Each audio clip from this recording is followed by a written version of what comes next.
छत्तीसगढ़ की लोक संस्कृति को सामान्यतः सहज, उत्सवधर्मी और सामुदायिक सौहार्द से भरी हुई परंपराओं के लिए याद किया जाता है। बस्तर के दशहरे से लेकर ग्राम्य मेलों तक यहाँ के पर्व सामूहिकता और उल्लास का प्रतीक रहे हैं।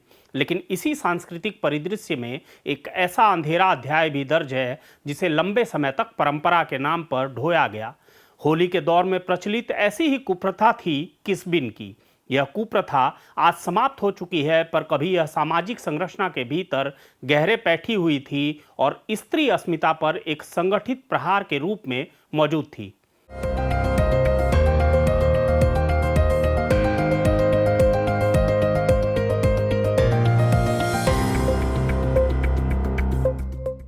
नमस्कार, जरूरी बात में आपका स्वागत है। आप देख रहे हैं सेंट्रल गोंडवाना खबर और मैं हूं राघवेंद्र। होली का पर्व प्राचीन भारतीय परंपरा में सामाजिक उन्मुक्ति का प्रतीक रहा है। पौराणिक कथा में होलिका के दहन के साथ बुराई पर अच्छाई की जीत का संदेश जुड़ा है।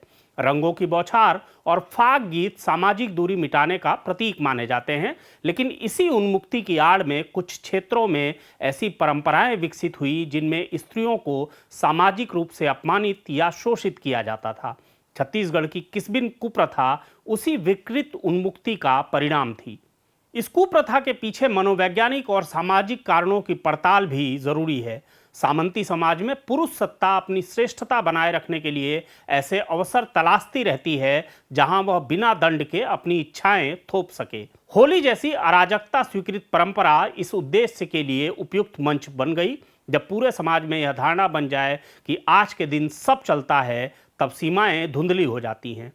किसबिन शब्द छत्तीसगढ़ी समाज में एक विशिष्ट स्त्री समूह के लिए प्रयुक्त होता था जो पेशेवर रूप से नृत्य गायन करती थी। यह किसबिन नाच विशेषकर फागुन माह और होली के अवसर पर चरम पर होता था। ग्रामीण और कस्बाई इलाकों में रात भर नगाड़ों की थाप पर नाच गाना चलता था।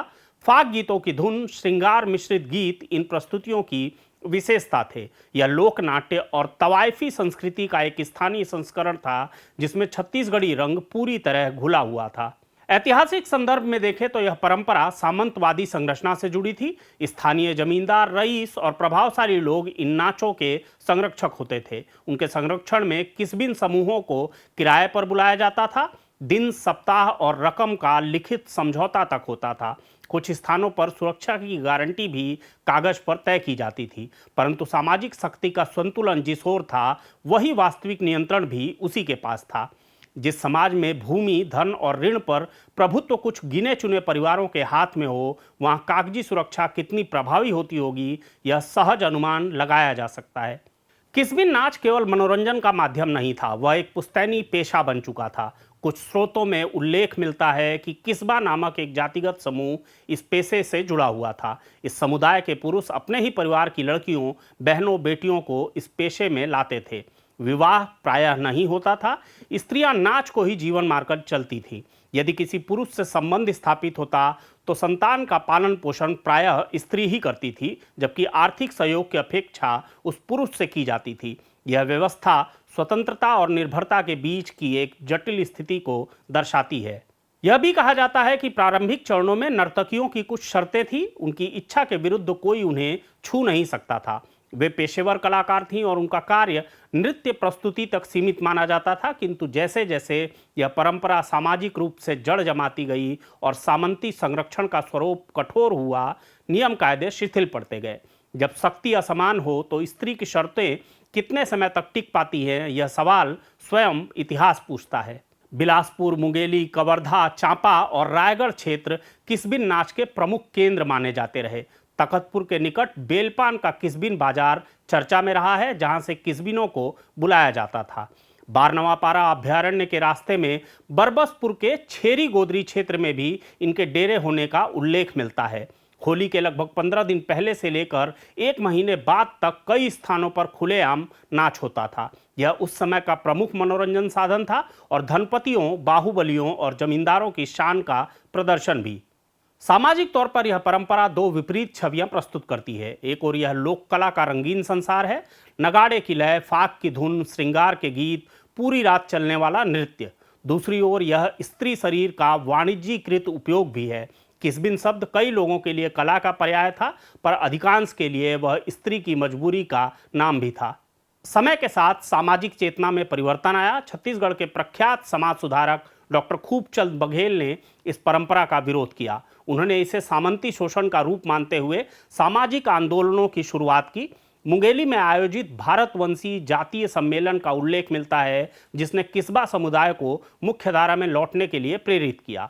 ग्राम महुदा और तरपोंगी में इस नाच को बंद कराने के लिए अभियान चलाए गए। यह विरोध केवल नैतिकता का प्रश्न नहीं था, बल्कि सामाजिक पुनर्संरचना का प्रयास भी था। 1984 के आसपास इस विषय पर अविभाजित मध्य प्रदेश विधानसभा में चर्चा उठने का उल्लेख मिलता है। इसके बाद प्रशासनिक और सामाजिक दबाव बढ़ा और किस्बिन नाच धीरे धीरे बंद हो गया। यह पूर्णतः कब प्रारंभ हुआ था, इसका सटीक कालखंड बताना कठिन है, परंतु इसका अवसान 90 के दशक के बाद तेजी से हुआ। ध्यान देने योग्य तथ्य यह है कि यह प्रथा पूरे छत्तीसगढ़ में समान रूप से प्रचलित नहीं थी। कई आदिवासी समुदायों में होली के अपने विशिष्ट रूप हैं, जिनमें सामूहिक नृत्य और पारंपरिक गीत प्रमुख है, पर वहां स्त्री की गरिमा को इस प्रकार व्यवस्थित रूप से भंग करने की परंपरा नहीं मिलती। इससे स्पष्ट होता है कि किस्बिन कुप्रथा मुख्यतः उन क्षेत्रों में अधिक दिखी जहां जातिगत ऊंच नीच और सामंती प्रभाव गहरा था। मीडिया और साहित्य ने भी इस विषय को छुआ। लोक कथाओं और मौखिक इतिहास में दर्ज पीड़ाओं को जब लिखित रूप मिला तो व्यापक समाज को यह समझ आया कि त्योहार के नाम पर चल रही यह परंपरा वस्तुतः मानवाधिकारों का उल्लंघन है। कई स्थानों पर ग्राम सभाओं ने औपचारिक प्रस्ताव पारित कर इस प्रथा पर रोक लगाने का निर्णय लिया। यह भी महत्वपूर्ण है कि परिवर्तन केवल कानून से नहीं आया, बल्कि मानसिकता में बदलाव से संभव हुआ। नई पीढ़ी ने इस प्रथा को शर्मनाक माना। शिक्षा के प्रसार, विशेषकर बालिकाओं की शिक्षा ने स्त्रियों को अपनी बात कहने का साहस दिया। सामाजिक मीडिया और शहरी संपर्क ने भी ग्रामीण समाज को व्यापक विमर्श से जोड़ा। छत्तीसगढ़ का समाज, जो अपनी समृद्ध लोक संस्कृति, गीत संगीत और सामुदायिक सौहार्द के लिए जाना जाता है, उसने भी अपने इतिहास में ऐसे अंधेरे अध्याय देखे हैं, परंतु इतिहास की यही स्वीकृति भविष्य के लिए सीख बनती है। जब हम इन कुप्रथाओं को पहचानते, उनका विश्लेषण करते और उन्हें अस्वीकार करते हैं, तभी हम एक अधिक न्यायपूर्ण और संवेदनशील समाज की दिशा में कदम बढ़ाते हैं। ज़रूरी बात में फिर किसी बात पर होगी बात। इस तरह की खबरों को देखने के लिए आप हमारे चैनल को लाइक, शेयर और सब्सक्राइब जरूर कर लें। हमेशा की तरह हमें अपनी खबरों पर आपकी प्रतिक्रियाओं का भी इंतज़ार रहता है। नमस्कार।